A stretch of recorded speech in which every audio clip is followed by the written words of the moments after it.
Hi everybody and welcome to today's webinar event during which our guest presenter is leading buyer's agent and best-selling author Miriam Sandkuhler based in Melbourne. We're going to be talking about opportunities and tips for success for certain types of buyers at the moment against the landscape of changes in our major markets. Primarily, I think Miriam's presentation will be focused on first-home buyers, but there'll also be content for rentvestors, upgraders, buyers of all types, really. But it's all against the background in which markets in our major cities like Sydney and Melbourne are changing. But what we believe at Hotspotting is that in any landscape, in any market environment, there are opportunities, you know what to look for and where to look for it. So I suggest that you stay tuned right to the end of today's presentation because Miriam will have a special offer for those who might be keen to take up the services she offers as a consultant and a buyer's agent. So Miriam Sandkuhler, welcome. How are you and what do you have for us today? Hi Terry, thank you very much for having me. Yeah, so we're definitely going to have a look at what's going on in the market at the moment that's particularly having a substantial impact on first home buyers, and really going to talk about some action steps that they really should take fairly urgently and some tips to help them actually generate and secure an outcome. Okay. I think it's true to say that the landscape has changed a lot, not only in terms of what's happening with markets, whether they're rising, falling, but also in the lending landscape as a very key component of what you want to talk about today. Absolutely. So if we want to get started, I'll just get the ball rolling. First and foremost, just want to reiterate that during the presentation, we're not providing any tailored financial, tax, legal or property advice, and we certainly strongly recommend that you seek independent accounting, legal, finance and property advice as well from an expert before embarking on actioning any information that we disclose or go through today. And by attending the presentation, obviously you agree to release, indemnify and hold harmless all presenters, their agents, representatives and employees for any loss or damage you may suffer in any way associated with your attendance at the presentation and or as a result of not seeking independent financial, tax or finance advice. So what we're going to cover today is I'm just going to give you a bit of a snapshot of the property buyer's journey, some of the challenges that people typically have when they're buying and what they come up against. We're going to talk about how the market's been changing, what buyer sentiment's like, particularly within the Melbourne metro market and the regional markets of Ballarat and Geelong. What are the implications to you as a first home buyer, an upgrader or even a rent investor? What are the next steps and what are some tips for success that you can action?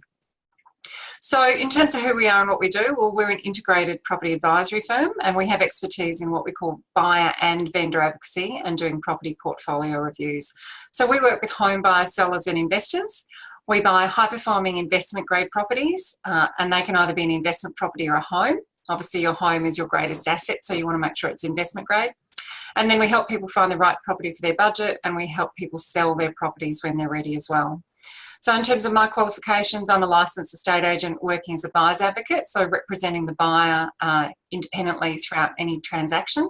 I'm an accredited property investment advisor, a best-selling author, a media commentator, and as you can see, I've been finalist for a number of awards as well. So let's talk about some challenges that home buyers and investors actually have, particularly if you're a rent investor out there. And a rent investor is someone who ideally would like to buy their own home, but through circumstances or budget or simply wanting to live in a different area to where they're able to buy, they choose to invest instead and build up a portfolio that way. So one thing you need to be careful of if you are an investor is just being susceptible to property spruikers and developers and people out there talking about putting money into super, and they kind of offer a one-stop shop scenario. Generally it means a lot of the time they're not independent and you're not getting unbiased advice, so you really need to be wary about that. Certainly a lot of home buyers and investors are susceptible to buying compromised or poor performing assets, and that's because not all properties are the same. You know, the property type, the location, the suburb, the part of the suburb, they will all perform differently. And when you're looking at property, you're not comparing an apple with an apple with an apple. You're often looking at, you know, an orange, a banana and a mango, and how do you actually distinguish the difference between the two? So that's where it's very easy to come unstuck and where people often have challenges. Certainly there are time poor business owners and professionals that don't get the time to go out there and find the property they need to, whether it's their own home or whether it's an investment property. A lot of mum and dad investors think all properties are the same, and that's because for decades we've had the real estate industry educating consumers on how to buy the property that they want to sell them. So again, those myths have been put into the marketplace that unfortunately buyers think are true. You know, not all property doubles every 7 years. Not all property is a good investment. Not all property investment strategies are good for the individual. So it's about being really aware of all of that. Obviously, if you're information anxious and you're feeling overloaded by lots of conflicting advice in the marketplace, it can be overwhelming. And people can actually not take action as a result of that emotional overwhelm.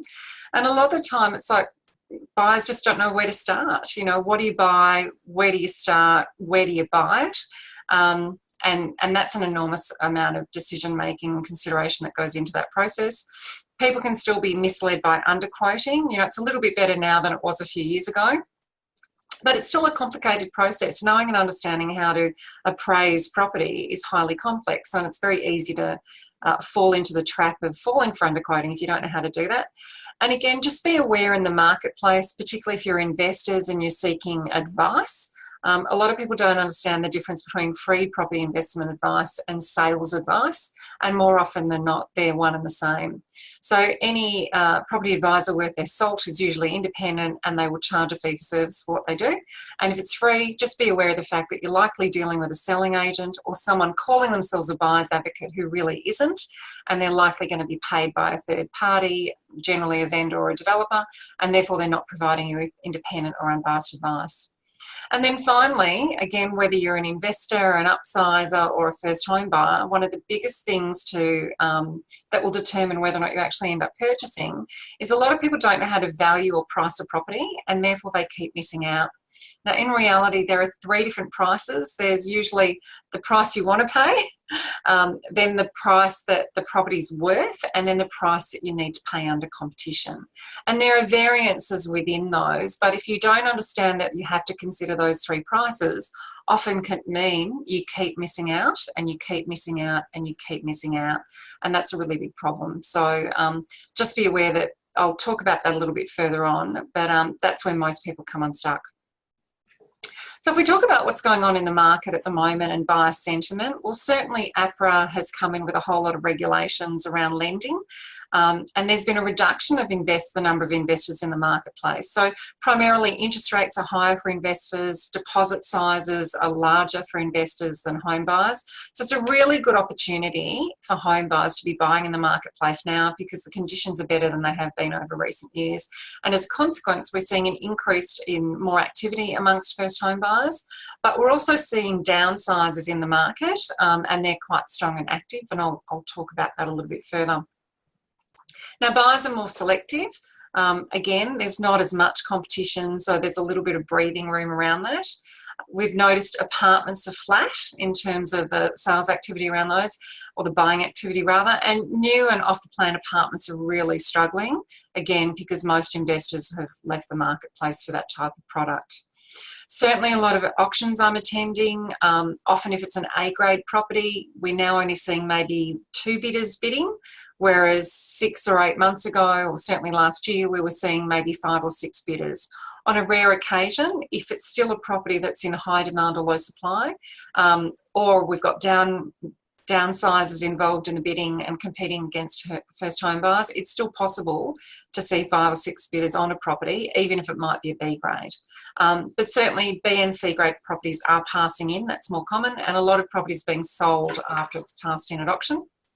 We're seeing yield-based investments getting brighter as prices sort of stop escalating, and yields are starting to improve as a result. So regional markets are starting to perform really well, or continuing to perform really well, in particular the likes of in Melbourne, in Victoria rather, Geelong and Ballarat, and Bendigo is starting to get a little bit more active as well. And one thing we're seeing is that migration levels and population forecasts are actually still very strong. And this goes to supply and demand considerations, which have enormous impact on the market. So let's talk about what's happening in the lending market. So it's actually tougher to qualify for home and investment loans. There are more hoops to have to jump through, and more bits of paper and more documentation and evidence that you have to provide lenders than ever before, and particularly more recently in the last 5 years. Bank policies regarding their lending policies are changing daily, and a lot of this has come about as a result of the Banking Royal Commission. So lenders are on high alert. They've gone from predatory lending a number of years ago, where they would give people money that probably didn't really genuinely qualify for it, and they would give them too much. And now they're starting to do the other extreme and go the other way. So that in some instances it's almost like, or it may feel like, lenders are doing everything they possibly can to not get your business on board, because they're just making it so tough for you to qualify. And also the other consideration is there's $60 billion worth of interest-only lending or loans that are due to convert to principal and interest over the next 2 to 3 years. Now, what this means, if you're currently an investor in the market and you've got that sort of loan coming to the fore, you really want to start looking at maybe seeing if you can refinance it sooner rather than later, and if you qualify for another interest-only loan, if there's potential to do that, or if you're going to actually be able to cash flow your loan once it converts to P&I. And this is particularly important if you've got multiple loans. So all of this is having an impact on how the banks and lenders are behaving when it comes to providing loan approvals in the marketplace currently. So from a supply and demand point of view, if we look at Sydney and Melbourne, now this came from the Australian Bureau of Statistics, we can see here that Victoria, if we have a look at the activity of housing supply versus demand, we can see that there's still demand in Victoria, and it's over and above what supply is currently meeting. But we can also see that that's a different case in New South Wales, which is also reflected by the fact that things are slowing down in the market in New South Wales, and it's been happening for quite a few months now, and in advance of what's been happening in Victoria. Having said that, though, if we look at what's going on from an immigration point of view, and we had a look at what happened during the 2018 year, the total migration program actually had 186,000 people migrate to Australia, which is a substantial amount of people. And so, again, while there's talk of creating immigration policies and looking at that because it's starting to affect the quality of lifestyle in our major cities, and particularly in Sydney and Melbourne, there's no feedback from the government that they're going to drastically reduce that.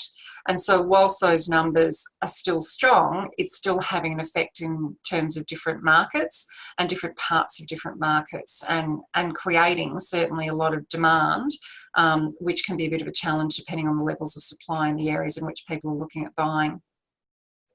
So let's talk about downsizers. I call them cashed up baby boomers. Generally, they're people over the age of sort of 55, 56.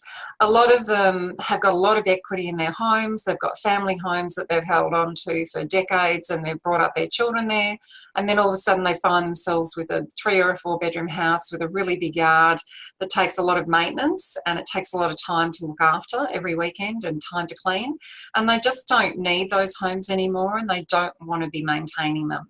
So there's a real move in the marketplace now, and particularly for people over the age, over the age of 65, there's been government incentives that have also come in that have basically stipulated that if you're over 65, if you've held your property for more than 10 years and you want to sell it, you have the ability to tip $300,000 into superannuation. So the idea of that is to provide those older people with a pension or an income of sorts into retirement, but also to free up properties for upsizers and upgraders to move into. And then those upgraders will hopefully free up properties for first home buyers to get in.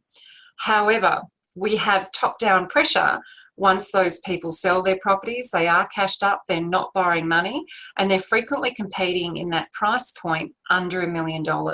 So you've got your first home buyers, you know, up to that 750 mark, and then you've got your downsizers coming in and often competing with them too.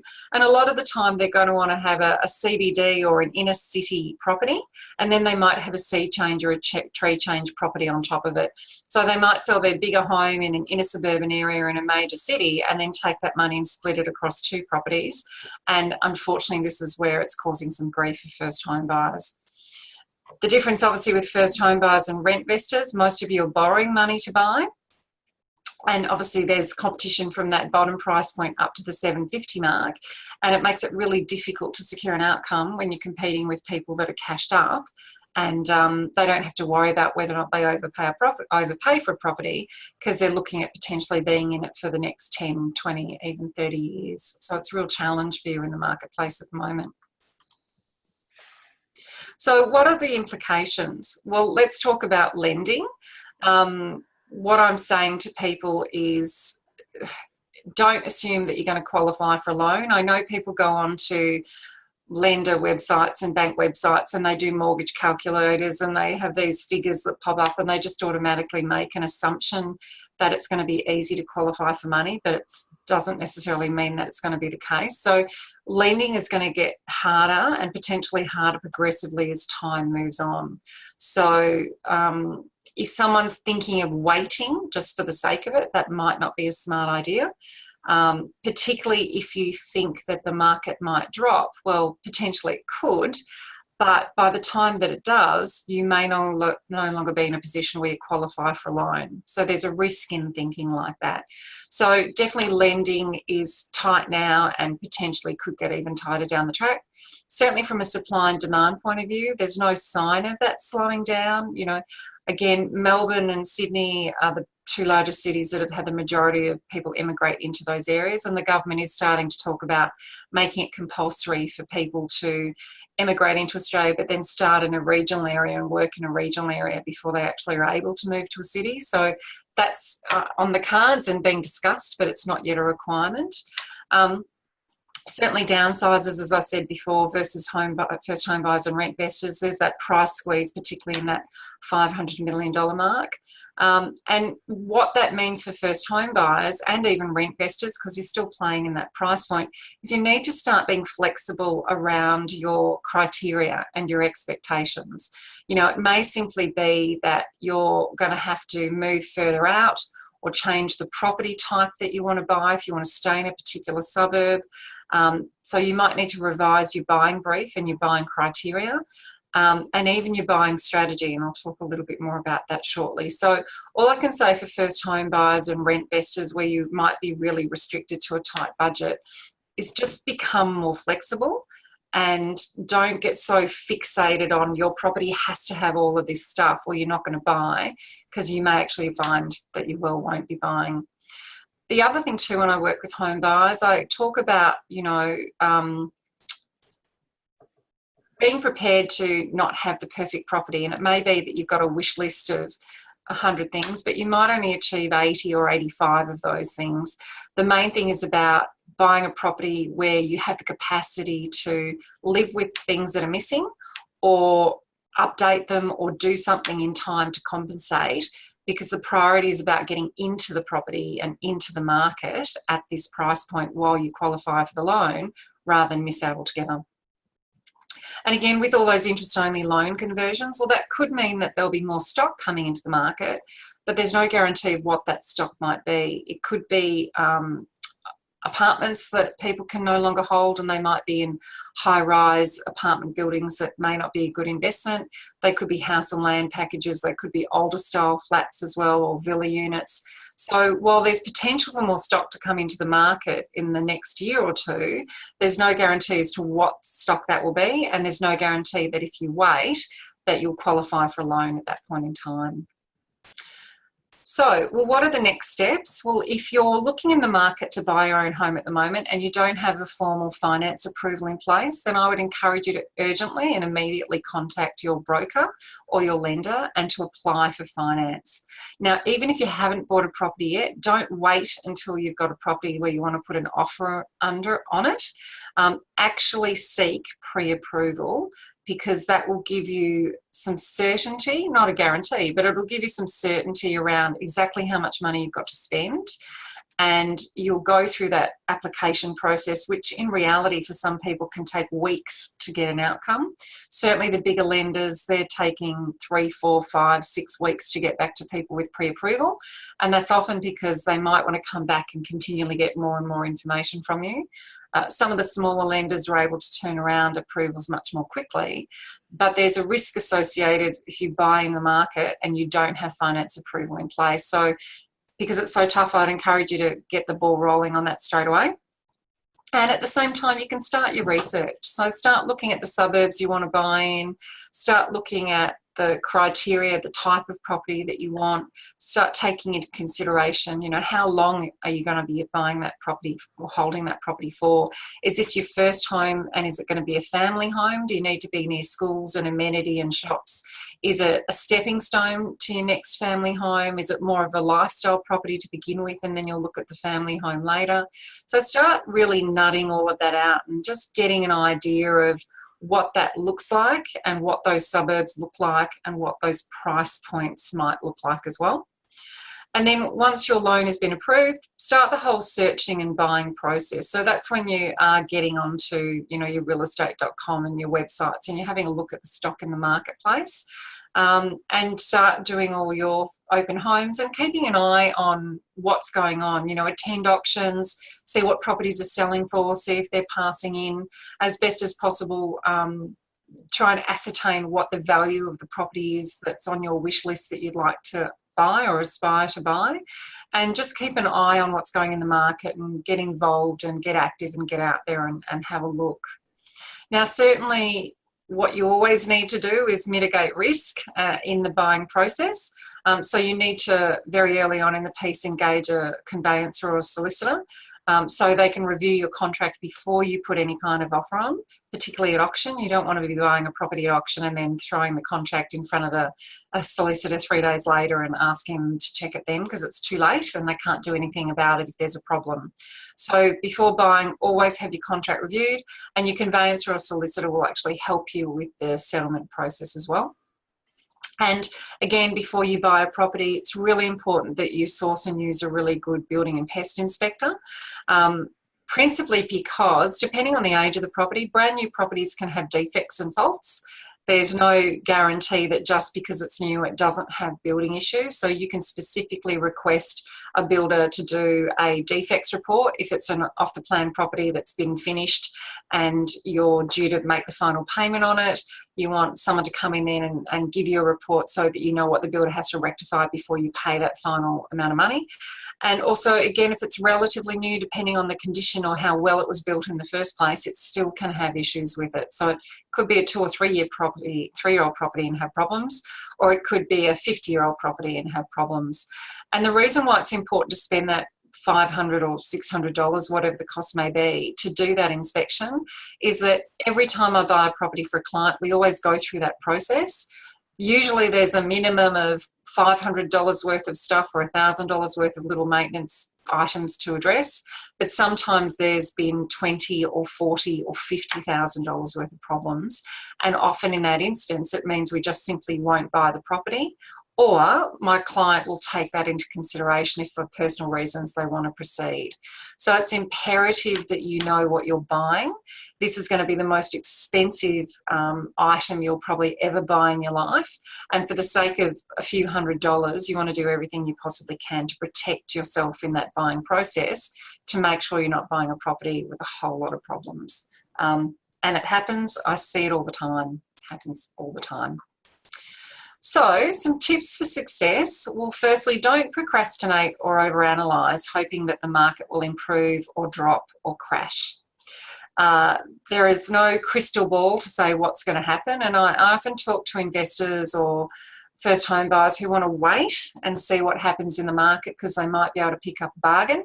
And look, they might, but they also might have to pay a lot more for it depending on what happens over time and depending on where things are at in the market cycle.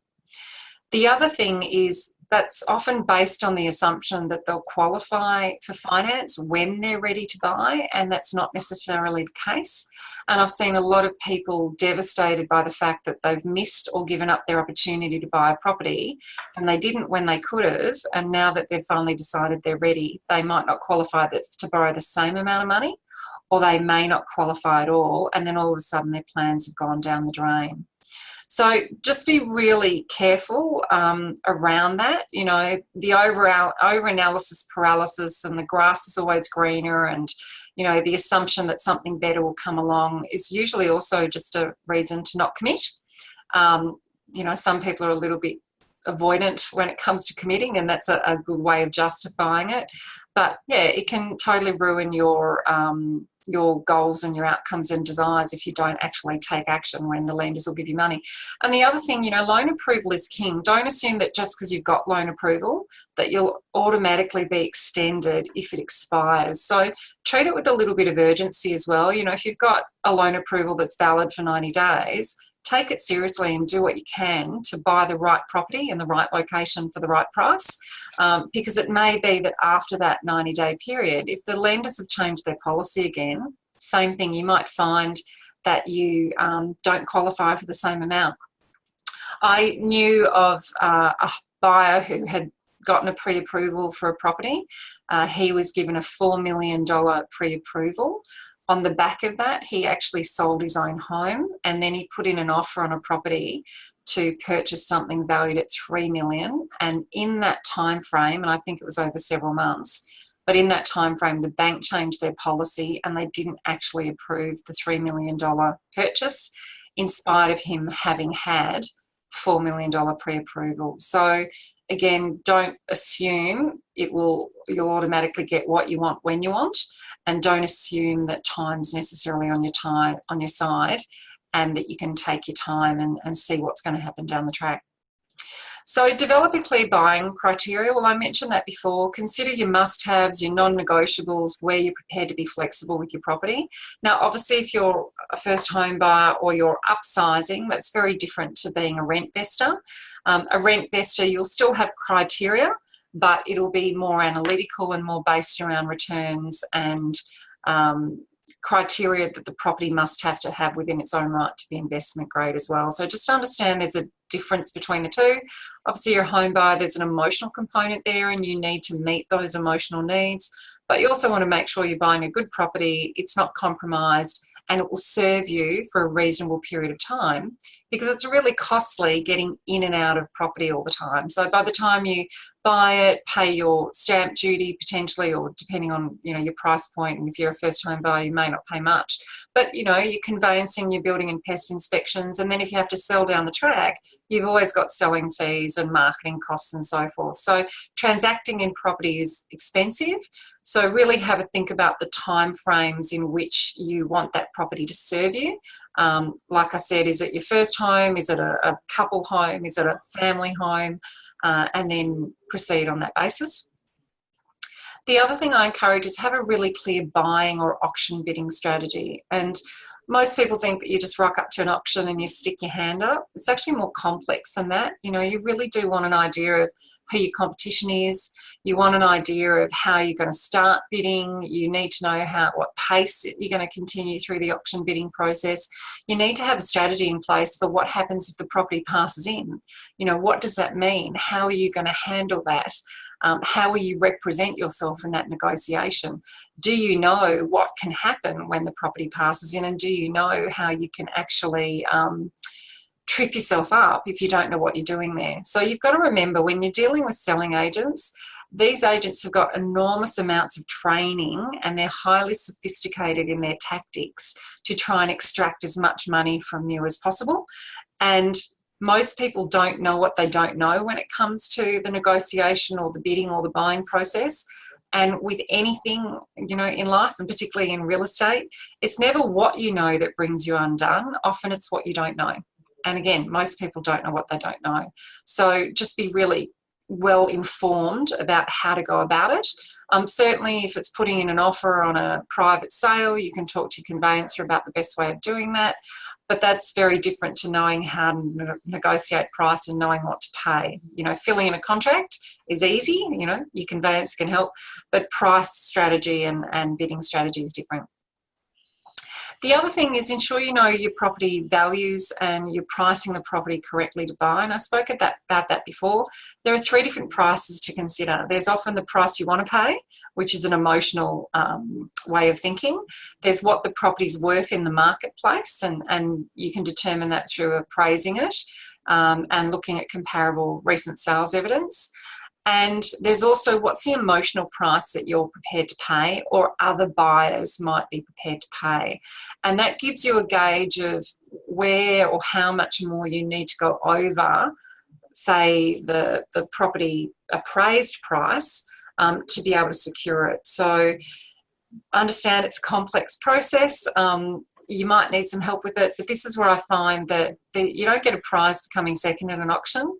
And it's always a fine balance between you don't want to overpay, but you don't want to continually miss out as well. And so understanding where value lies is really important. So on that note, if you're struggling with that, you can seek help from an independent licensed buyer's agent before you buy property, and especially if you need help at any stage or you keep missing out. So it may be that you've found the property and you just need someone to help you assess it and then negotiate or bid for you, or it may be that you've found it and you've assessed it and you know what you're prepared to pay up to, but you just want someone to do the bidding or put the offer in for you. So buyer agents offer different services, service levels, and they have different fees for those service levels. Often they're a fixed fee, some may or may not charge a percentage, but I encourage you to find a buyer's agent in the marketplace, and REBA, which is the Real Estate Buyers Agents Association, depending on the state you live in, has got a lot of members who work to a particular code of conduct. And so at a minimum, you want to make sure that they are a genuine buyer's agent, they're genuinely independent, they are licensed as a real estate agent to transact on your behalf, and you want to make sure that they legitimately work for you, the buyer, because you'll be paying them in that process and they won't receive any income from any other third party. So there are lots of little operators out there using that term buyer's agent in a misleading manner, so just be really careful about that. And things to also take into consideration, you know, the first property you buy is often a stepping stone for your life, so it's really important to get it right. I know first home buyers that I've worked with often think that they can't afford to work with me because they see dollars that they're paying, but the reality is more often than not, they can't afford not to work with me as a buyer's agent, because the reality is if they get it wrong, it will impact their financial future for the rest of their life. So if you want assistance and you need to buy an investment grade property and you want something that's going to grow in value substantially and build that equity and give you that capital growth that you can leverage from and upgrade down the track, it's imperative that you get the right advice from qualified people to help you with that. And also, time wasted searching and missing out in a competitive or a rising market is actually costing you money. You know, I've spoken to people where certainly last year, the year before, they were looking for 6 months trying to find a property to buy, and in that time the market had increased by $100,000 and they still didn't have an outcome. Now that's way more than what you'd pay a buyer agent to basically do the work for you, make sure it's an investment grade property, do the negotiation and actually secure you an outcome and a result. So just understand that people will always pay a price, but it may be more a price in terms of a compromised property, compromised capital growth, not getting into the market, having to change your brief, having to change suburb, having to change property type, because the time that it's taken you to get the outcome or the continual missing out effectively, you know, has cost you. Yeah, so just take that into consideration. So, Terry, time for questions. If you've got any questions that you'd like to share. Yeah, okay. Thanks, Miriam. Thanks for your presentation so far. And I just alert people out there watching and listening that if you do have questions, you can type your questions into the Q&A panel that you should see in front of you. on your screen, and that will pop up in front of me, and I can put those questions to Miriam. There is a question, Miriam, about the references you made a number of times to what you termed as investment grade properties. What do you actually mean by that? So I mean the properties that have got criteria and fundamentals that have really strong owner-occupier appeal, and they're properties that will outperform the market. So it just basically means year on year on year, if the market's delivering, say, a 10% return or an 8% return, these might be properties that year on year deliver an 11 or a 12 or a 13% return. Not all properties are investment grade, probably only 5% of the market are. There is a skill set involved in ascertaining what's investment grade. I mean, I know when I analyse and assess a property, we have a criteria checklist of 57 items that we go through, and we analyse it on that basis, and it has to achieve a certain rating to qualify. So yeah, just be aware of that. And things that make up whether or not a property is investment grade include, what suburb you're buying in, what part of the suburb you're buying in, what's the property type that you're buying, is it in high demand and low supply, does it have strong emotional or owner-occupier appeal, who's likely to be your tenant, are you easily and readily going to be able to put a tenant in there? So a whole lot of things come into consideration to determine whether or not a property is investment grade. Okay, and another question which is probably related, you referred a number of times to properties being compromised. What are the sort of things in your experience that compromise a property? Yeah, so basically it's the opposite of what's investment grade. So things like buying on a main or a busy road, that can make it very difficult to resell the property down the track. So it's one thing having a compromised property and selling it in a hot market. There tends to be a greater chance of selling if it's priced to sell. But when you're in a flat market or a down market or a dropping market, any kind of property that's compromised will just simply mean it's going to be harder for you to shift as and when you need it to. So if you're too close to a rail line, if you're too close to or on a busy or a main road, if there's any sort of congestion, sometimes being, if you've got a street that's a T section, your property is the one at the bottom of that T, and you get the lights constantly shining in your window at night time. That's a compromised location. It could be the property itself. It could be that you've got one really good bedroom and two tiny bedrooms, and you're going to struggle to rent it, or you're going to struggle to, have a family in that house because the bedrooms are too small. It might be the floor plan's not a really good flowing floor plan or a practical functional floor plan.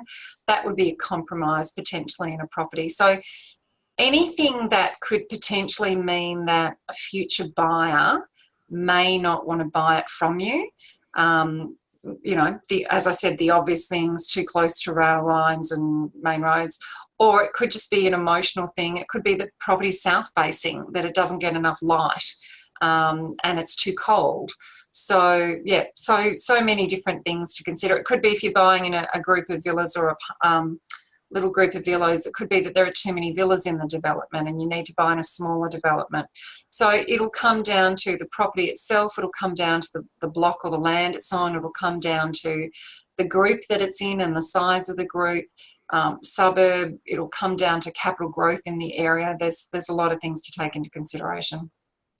Okay, one of our listeners and watchers asked the question, I see a lot of retirement living apartments advertised as investment properties. Is it worth investing in them, or are they more hassle than gain? Well, it's interesting. Generally, retirement living, you have to be over the age of 55 to be able to buy. Frequently, you're buying a license to occupy a property, not actually buying the title to a property. I don't know how they would structure it from an investment point of view. You really want to look at the paperwork very carefully, because if you're looking to borrow money to buy, I don't know how a bank would necessarily receive the titling or the lack of titling around it. So do some investigations around that. And the other thing you have to remember, what constitutes a good investment? Is it the yield that you're looking at getting? Is it capital growth? Is it the ease at which you want to get out of that asset down the track and sell? So it'll depend, whether or not it's a good asset will depend on your personal circumstances. It'll depend on your personal risk profile.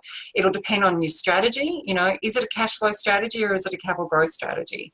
I'd suggest if it's capital growth, it may not be the best type of property to invest in. Same as short stay apartments and accommodation, that sort of thing. They may not also be a particularly good investment because they're hard to borrow money on and they're hard to resell down the track when you want to. Okay, thank you. Another question, and this is very, very broad in general, and perhaps you could actually speak to the nature of the question as well as the content of it. But the question is it a good idea to invest in a city or fringe suburbs? That's a really broad question. Yeah. Look, again, it comes down to supply and demand. And again, ultimately, what's your strategy? You know, are you looking to invest for cash flow? Are you looking to invest for capital growth? Are you looking for a balance of both? So location is one part of the consideration. Property type is another. Supply and demand factors are another. Growth drivers are another consideration, and there are multiple growth drivers. So what's the population growth like? What's the infrastructure development like? What are the employment opportunities like? So whether you buy closer to the city or on a city fringe, really you have to look at the fundamentals of what's going to drive growth and drive income and enable you to attract the right tenant and sell it down the track readily when you want to for a decent amount of money. So it's a complex process to ascertain the best place to buy. And, you know, Terry, you do some fantastic hotspotting reports and we've done seminars in the past around what to look for when you're determining whether or not to buy in an area. But it's important to be careful not just to look at one growth driver.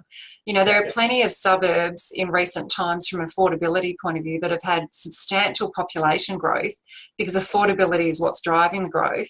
But it doesn't mean you've got infrastructure, and it doesn't mean you've got employment opportunities, and it doesn't mean you've got long-term, medium to long-term demand. And in some of those suburbs, you might find that you've got a continual supply of land that's to be released into the future, which will affect capital growth.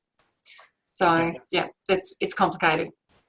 It is complicated, and I think the nature of the question, I think it's indicative for a lot of people. Have a very simplistic or generalised view of markets. Now, is the inner city better than the middle ring or the outer ring suburbs? And it's really just not as simple as that. It really comes down to all those different criteria that you've just referred to. And same with regional. Is it better to buy in a regional area versus a metro area? Well, again, what's your strategy? Are you after capital growth? Do you want to diversify your portfolio? Are you already heavily weighted in regional and you want to diversify and have some metro? Have you got only capital growth properties that are negatively geared and now you need some positively geared cash flow properties? So there's no one size fits all. And I think this is where the dumbing down of the whole process has come in over the decades from, again, property spruikers and developers and some real estate agents, because they make it sound simple because they want you to buy the property inevitably that they want to sell you, whether it's right for you or not. So this oversimplification of investing and these myths that are running around in the marketplace, like such as, you know, all property doubles in 7 years, they are in the marketplace and put out by those people who will give you free information or biased information because they want to sell the stock they've got on hand to sell you. And again, it's complex. You know, you're investing hundreds of thousands of dollars, potentially even millions of dollars. This isn't a quick, fast decision that you make based on the minimum amount of information and then assuming you'll make $1 million. It just doesn't work that way. There's very high risk associated with buying property, because it's actually easier to get it wrong than it is to get it right. And again, it's not what you know, it's what you don't know. And even for people who attend seminars, I've sat down with people and they've gone through and they've explained their strategy and their concept and they couldn't figure out why it didn't work. And it's only because there was this one thing that they didn't take into consideration, but that one thing is where their whole portfolios collapsed because they weren't aware that that's something that they should have been aware of. So just be really, really careful when you're out there. Just take, free advice is usually never good advice. It's usually always biased, and more often than not, it's sales advice. And that person on the other end of the transaction, if they've got stock and property to sell you, they don't work for you. They don't look after your best interests. They're there to get an outcome. They're there to sell stock for their vendor. They'll get paid a commission or an income when they do. They're really, for all intents and purposes, not your friend, because they don't work for you and they don't have your best interests. So there's a reason that we use the term buyer beware. And there's also a reason why you say a fool and their money are easily parted, because it's a little bit like, if you've got a brain tumour, you don't take a Panadol and hope that it's going to go away. You see a surgeon and an expert and you get them to help you, cut it out, treat it, whatever the case may be. Again, property investing isn't something that we've all gone to school and learnt about growing up, and often we may or may not have parents who are experienced or particularly good at it.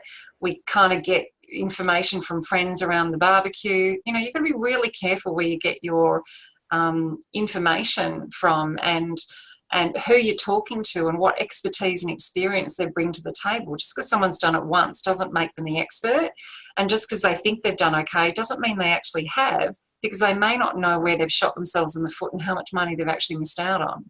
And often people don't find that out until it's 10 or 20 or 30 years down the track, and it's too late and they don't know why it went wrong in the first place. So yeah, just to appreciate the fact that it is complicated.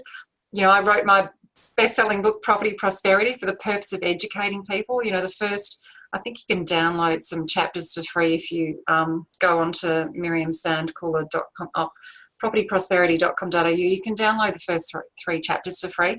And in the first 40 pages, it's all about smoke and mirrors and how you get lied to and how you get ripped off and how you make mistakes and who to be wary of. So please just, go and download that, or, you can buy the book on Kindle for $3.99, on amazon.com.au. So, spend that $4, it's less than a cup of coffee, and there's enough information there to at least protect you from making poor decisions. I wrote it because I want people to make good decisions and profitable decisions and smart decisions.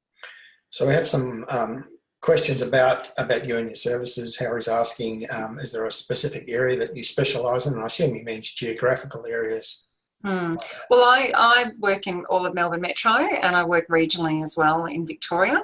I do have counterparts who work interstate, so if someone is looking to buy in states other than Victoria, I can definitely refer you to some good operators interstate as well.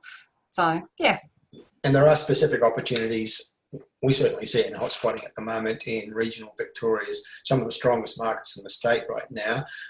Interested to hear what you're finding in your work, but we're certainly finding markets like Ballarat very, very strong, getting a lot of buyer interest out of Melbourne, and Bendigo is starting to get on board with that as well. Yeah, certainly. Well, I've been fortunate in that I've been buying in Ballarat for the last 5 years, and Geelong a little bit more recently, and those markets are incredibly hot at the moment. We have a lot of locals. One of the reasons why Geelong's going particularly well is Geelong's the gateway to the surf coast, but it's also close enough to Melbourne to be able to commute.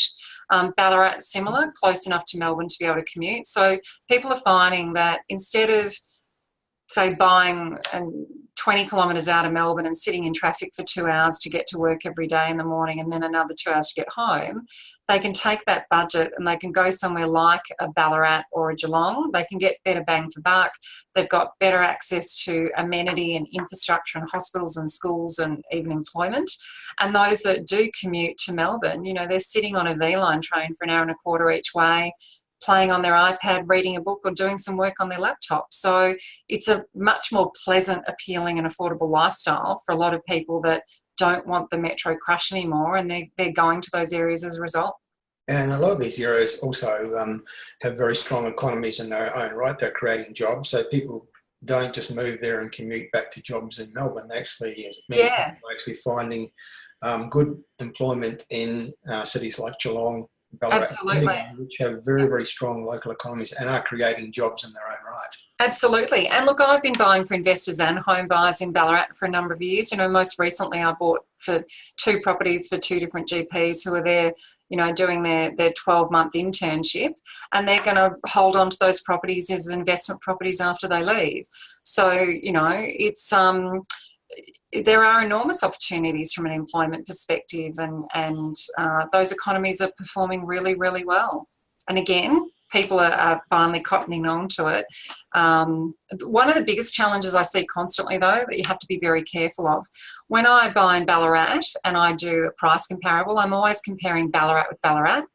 We've had a lot of Melbourne and metro and interstate buyers going into the Ballarat market, and unfortunately they compare Ballarat prices to Melbourne metro or Sydney metro, and they consequently frequently overpay because they're doing the wrong comparable. So you just have to be careful if you're going into a regional area. Yes, prices are less than what you're paying in metro centre, but that doesn't mean you should be paying 10 or 20% more because you think it's cheap. So you have to be really careful buying into a regional area, because you've got to know the regional market, you've got to know the neighbouring suburbs, you've got to know the property type, and the demand and supply considerations, proximity to the, you know, again, train lines, employment, infrastructure, etc. And all of that will come into ascertaining the price you should pay for a property. So I'm seeing a lot of overpaying at the moment because, again, people don't know the market. Yeah, I can see how that would be a trap for people coming out of a place like Melbourne and becoming very enthusiastic about the relative affordability of a place like Ballarat and paying too much. Tracy, asking a question, I assume as a potential first-home buyers, how long does it take to apply for the first-home buyers grant, and should you organise this before you start searching for property? Well, the conveyancer will help you with that, and I think lenders or mortgage brokers can give you guidance around that as well. So that's part of your loan application process and your conveyancing process. So again, I'd get your loan application underway straight away, and in talking with your broker, just explain that you need to apply for that. And when you engage your conveyancer, just making them aware of that as well. So do all of that at the same time. Okay. Terry, if I can just go back on the Ballarat thing. Yeah. With the overpaying, what I've seen, I had an example last year where I was put an offer in on a property, and again a Melbourne buyer came in and overpaid. I'm seeing a lot of people panic and they're putting offers in properties and they're not making it subject to finance, or they're not doing contract reviews, or they're not doing building and pest inspections, and on top of that they're overpaying. And it's interesting, that particular property that I missed out on in that suburb, I actually had the agent come back to me a few months later saying that the family had realised that it didn't actually meet their needs. It was too small for them. They had teenagers. There was no independent room for them to sort of be separate from each other. And they actually had to put the property back on the market. And that was within less than 6 months of them owning it. So again, if you're a home buyer going into a regional area and you don't know much about that area, again, it's really important to speak with, say, a buyer's agent such as myself who works in that area, so we can give you guidance around what you need to be aware of and things you need to be considered, because these markets are moving so fast now. If you don't know how to work in that market, or you don't have access to off-market properties like we do, or you don't know how to price it, then you can easily make mistakes buying regionally as well, in spite of the fact that properties are cheaper. Okay. Miriam, time is marching on. I thought I might just end with one question that's still sitting in front of me from Ron, which is a question specifically about your services and what they cost. I thought that might be a good lead into what you want to end it, which is, I think, a special offer to people watching and listening today. Ron's asking, what are your fees for the full service you provide to a first home buyer? Yeah, well, the fees are really dependent upon the level of service that somebody needs. They are fixed, but it will vary according to how much help that you're wanting. And it is set, and basically the fee's set, but it's set according to price brackets. So I actually won't go into it now because it's not that simple. But what I will offer is 2 things. I'm just going to offer everyone access to free resources at the moment. So if you go onto my website and under the free resources tab, click on that. You can find the free property buyer's guides, and you can download those without having to share your address or email or anything like that. So particularly if you've got first home buyers out there, the 7 common mistakes home buyers make and how to avoid them, download that. If we've got any rentvestors out there, there's an investment one as well. And if anyone's buying in super funds, you can have a look at that too. From a first home buyer view, you know, again, the mistakes are not thinking ahead and planning in advance and knowing how long you need that property to serve you. Trusting the selling agent's often a big mistake. Not having a buying plan, not engaging the right experts at the right time, not doing sufficient research, not understanding negotiation, and being emotional. These are all mistakes that first home buyers make. So feel free to download that. It's about a 20 page little document. So that'll definitely be able to give you some tips in there to help you sort of minimise some mistakes and give you some good things to think about.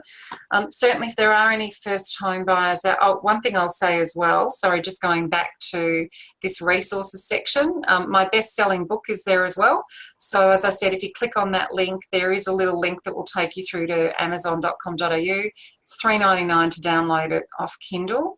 And there are tips in there that will help first home buyers as well, because I talk about negotiation, I talk about what happens at an auction and what happens when a property passes in, and I talk about research and things like that. So that's really good information for home buyers in there as well. If anybody does want help, well, certainly what we do, we work with investors and home buyers buying that investment grade property, whether it's your own home or an investment. And so we help you make sure you're not buying compromised properties. We're looking for those properties that will perform well into the future. So if you're a first home buyer and you're struggling to find the right house or apartment or villa in your budget and you want some access to off-market properties, we can assist you. If you're busy and you're working and you just don't have time to get assistance, we can help you there, and you don't want to waste months finding the right property. If you're an investor or a rentvestor and you need the right strategy and you don't know if it should be capital growth, cash flow, or what's investment grade, we can help you there. So feel free, and to the person that asked the question, again, if you go onto my website under contact, just fill in your details, request a free consultation. We just start with a little 10 or 15 minute phone call to see if there's the ability for me to assist you. And if you're happy with that, we can just tee up a free consultation or a Zoom meeting or something. I can take you through everything in detail, because it's never about, it's understanding I suppose the value delivery of what we bring to the table. Things can cost whatever they cost, but if there's no value in it, well, then you've got to think twice about whether or not you engage someone's services. But if you are going to interview any buyer agents, you do really want to ask them what value they deliver and bring to the table. And you want to ask for evidence and proof of their results. You know, you want them to show you years and years worth of results and outcomes. So that's certainly something I'm happy to do. And my direct contact details, if anyone wants to email me directly or jump on the website or give us a call, my information's up there as well. Okay, great. Miriam, thank you for that. We're almost perfect timing, because we're coming up almost exactly 1 hour since we started. And we do like to keep these webinars to 1 hour, because we're mindful that many people are attending in a lunch break and probably need to get back to your place of employment. So thank you again for an incredibly informative presentation. And there's a lot of information there I think people can take away and use. And we started out with the revelation, which I thought was very insightful, that the real estate industry educates people to buy the properties that they want to sell rather than the properties that are in the best interests of the buyers. And I think that's where the services of a buyer's agent are so critical for people, whatever type of buyer they happen to be. I also thought it was insightful, the comment you make, that most people don't know what they don't know. And I think for too many people, they find out what they don't know when it's too late. Yeah.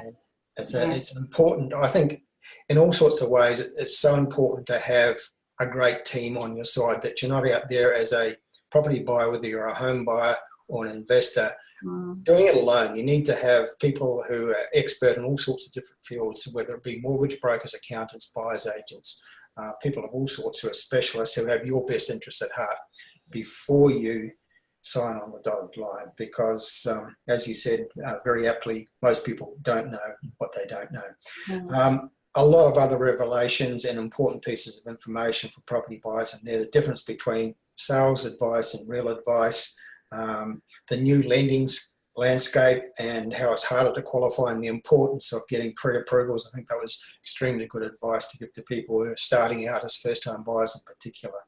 So that and a whole lot more in today's presentation. As always, really informative, great value for money. For anybody who wants to follow up, to ask questions of Miriam or to perhaps avail themselves of the services she provide, the contact details on the screen there. I'm sure, Miriam, you'll welcome people to follow up, to phone or to send emails if they have questions. Absolutely. And as I said, if you're interstate and you want to engage a buyer's advocate interstate, I know some really good operators, so I'm happy to refer you there as well. Okay, almost exactly 1 hour has passed. So our time is up. Thank you again, Miriam, for a great presentation. This is Terry Ryder from hotspotting.com.au signing off. We will do this again really soon, I hope, Miriam. Fantastic. Thanks, Terry. Always a pleasure to help out. Okay. Bye. Thank you.